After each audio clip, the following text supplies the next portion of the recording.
Niven. Hi. So at this stage of the year, many students are preparing their first creative response to the area of study, belonging, and I think it seems to be a difficult task and one that requires a demonstration of vocabulary and figurative language and a whole lot of other aspects of creative composition. What do you find your students are struggling with the most as they approach this initial assessment task? Well, from the students I've spoken to and I've taught over the years, I think the main thing seems to be originality now, but that's a very general, broad issue. Everyone suffers that. But I think most specifically related to originality is, how to write something that is interesting or new or fresh. They're always told, teachers always tell them to write from their own experiences, which is a great advice, and they should be doing that. But think of the things that we have floating around us these days.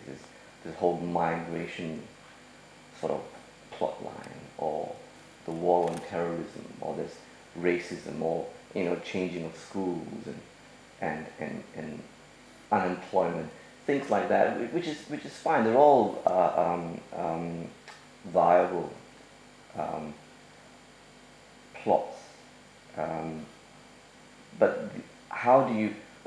One of the problems is, even if they do write something from experience, maybe some of them don't have exciting lives, so they don't know what to write about, or there's nothing to write about.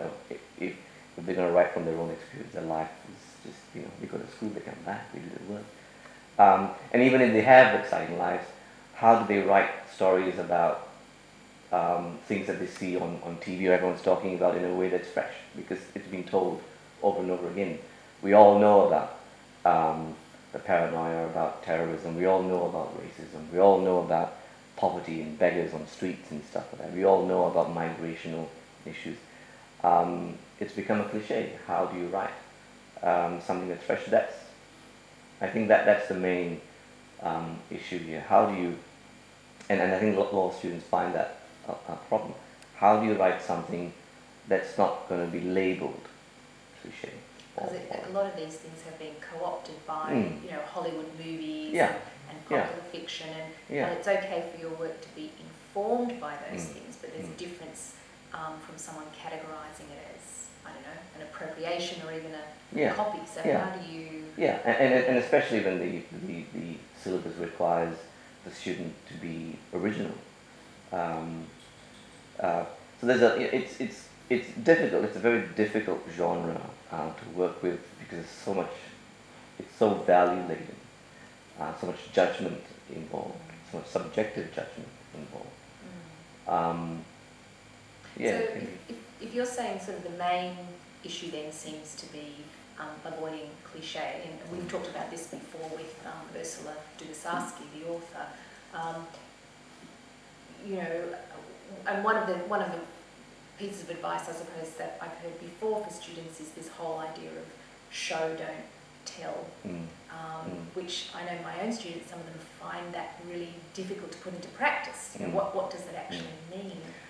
Yeah, the show and don't tell. It's difficult. I mean, how do you show without telling, right? It's sort of a bit of a conundrum. But it's actually very simple. It's all about adjectives. If you inundate your text with adjectives, descriptive words, that tends to force ideas down the throats of the readers. You are telling the reader, this is how you should feel about this character. This is what's happening. Don't you see it? It's there. See it. So you're telling the reader how to feel. Showing is just giving the reader an image and letting them work out. So, for example, you could say something like, you know, the torrential rain pelted down on the street as she made her way to work, knowing that another calamity awaited her. She felt ostracized by the world. Now, that's fair enough, I guess, a statement, and you're trying to create this image of a character who seems to be plagued by something, by work, and lots of things are happening in her life. But you could write it this way. It rained heavily outside, making it difficult to maneuver her way through the crowds as she walked to work. Everything seemed out of place. Now, what I've done in the second version there is I've toned it down. I've stripped away all the melodramatic adjectives, you know, torrential rain, calamity, ostracized. These are, as much as we know what they mean, you know, to be ostracized is to be alienated. Torrential rain is really heavy. Calamity, there's a problem, something weighing on us, some you know, problem that the reader doesn't know yet, but you know, it'll obviously become clear later on. These words, like I said earlier, they force the ideas down the throats of the readers. They tend to you know, they give the reader no choice. This is how she feels. The torrential rain, calamity. It's a, you know, she's ostracized. A little over the top. But the image of the streets, the street with rain, heavy rain, and she's finding it difficult to maneuver through the crowds. It's an image. Why? Think about it. When it's raining, lots of umbrellas, people want to get out of the rain, there are puddles, they're bumping into each other. It's cumbersome, it's difficult. But you don't need to spell it out for the reader. You're just saying it rained heavily on the streets and it made it difficult for her to maneuver her way to work. And that's an image we all know. So by stripping away the adjective, torrential rain, you're making the reader work a little bit more. You're making the reader think. You're showing and not telling the reader what to think. So the reader begins to make the connection. So do you think the idea is more creating this series of images that contribute to an overall mood yeah, of the piece? Exactly. And that's why the last sentence when I said, you know, the world was out of sync, or the world was out of place. That's a better option to she felt ostracized, because you're telling the reader how she felt. This way, when you talk about the world seemed out of place, obviously, who does it seem out of place for? For the girl. But you're not saying that. And yet, you are thrusting the reader into a environment where the reader then has to suss out the mood. So you're not telling the reader how she feels, but you are creating a mood which then suggests to the reader how she feels. So it's like a step back. It's like a filter that you put between the character and the reader, and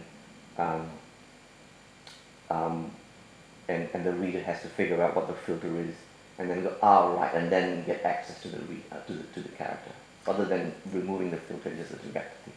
So as a as a sort of a model, I suppose, for students, would you have any suggestions as to, what are some of your favourite short story writers that you think manage this really well, the idea of mood and image and how that's connected? Well, I think, it all depends on the reader's capacity, the student's capacity and the student's interests as well. But a lot of contemporary work can be quite good, and the contemporary work is a little bit more gritty and a little bit more, I suppose, they use the lingo and they use images that seem to correspond to a very technologized world. Amy Hempel, American writer, short story writer, she's quite good. Her language is very crisp. She doesn't waste time on descriptive detail, but her work is um, um, does show things. She doesn't give you the details, but she places images here and there to create the effect which you need to make meaning. And I think she has a short story that's only 4 words. Yeah, that's she right. stayed away longer. Yeah, that's exactly right. And of course, we're not expecting students to write 4-word short stories. They won't get No. the examiners will laugh them off. But what that shows us, that 4-word short story shows an economy of description, economy of words. You could say a multitude of things in very few words. So you don't need these adjectives. You don't need these descriptive words. You don't need to impress the examiner with the kind of vocabulary. Ernest Hemingway and his novel *The Old Man and the Sea* is one of the most simplest novels in terms of language, but such complex ideas. And he's a world-class writer. His story, A Very Short Story, it's a very short story. And he's also written a short story with only 6 words in it, I think. But you see, the point about these writers is that they don't waste time trying to thrust things down the throats of the readers. They're just putting it out there. There are Coetzee is a writer, I think, that has found a really nice balance in terms of a voice that is distant, but a very poetic nature of his writing as well. So readers might want to have a look at that. But there are other great writers, not contemporary writers. Italo Calvino is a fabulous. These are for students who want to move away from writing about real life issues, but prefer to write about fables or fabulistic magic realist texts. You've got Italo Calvino short stories are great. Marquez, Gabriel Garcia Marquez, he's a great writer. Kafka's a favorite of mine. His short stories, because they tend to uncover things that people don't usually see. And his parables are quite informative. They open up deep, complex issues with very simple situations. The parable of the one text called "Before the Law," which is really a little parable that you see in his longer novel, The Trial. But in the parable of the law is an old man who's wanting to go through the gates to meet the law, to get access to the law, but the gate is blocked by this guard who says, your time is not here yet, you can't access it. When you're ready, we'll let you in. And so the man waits and waits and waits and waits, and he gets older and older and older, and he's so old that he can't talk, he's whispering. But each time he asks the gatekeeper, "Can I get in now?" He goes, "No, it's not you're not ready yet."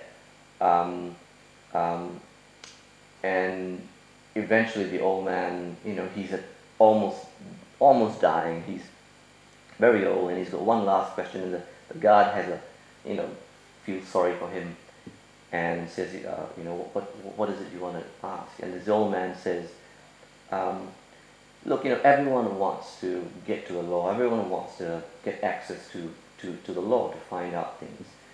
But why is it that after all these years that I've been waiting here, no one has come to get access to the law? And the guard says, the gatekeeper says, well, everyone has their own gate. This is your gate.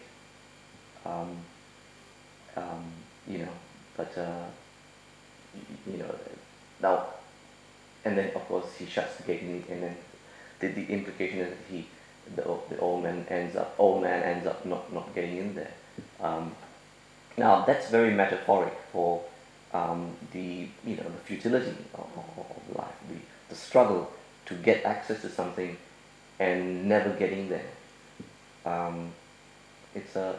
it's a great belonging story. Mm. But it's very short. It's very metaphoric as well. Mm.